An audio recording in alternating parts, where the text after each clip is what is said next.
Selon le décret numéro 2012-625 du 6 juillet 2012, est placé sous la tutelle du ministère des Transports les secteurs portuaires, aéroportuaires et ferroviaires. C'est donc pour s'imprégner des réalités du port autonome d'Abidjan, placé désormais sous sa houlette, que le ministre des Transports s'est rendu au port autonome d'Abidjan.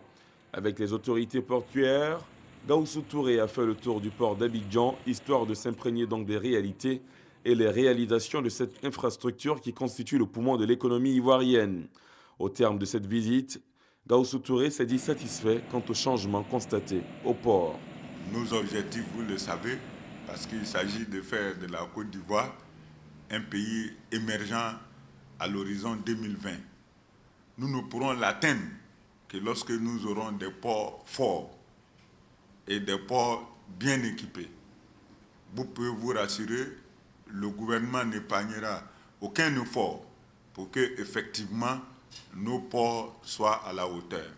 Le directeur général du port autonome d'Abidjan, Incier, pour sa part, a sollicité la disponibilité du ministre des Transports pour un éventuel appui dans la réalisation des projets de développement du port autonome d'Abidjan.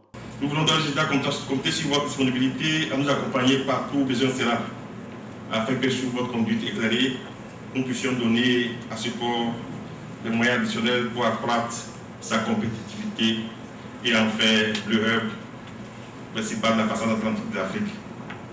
Cette visite aura permis à Gaoussou Touré de réaffirmer son engagement personnel et la détermination du gouvernement à tout mettre en œuvre pour relever tous les défis afin que le port d'Abidjan puisse reconquérir et renforcer sa position de premier port de transbordement et de transit sur la côte ouest africaine.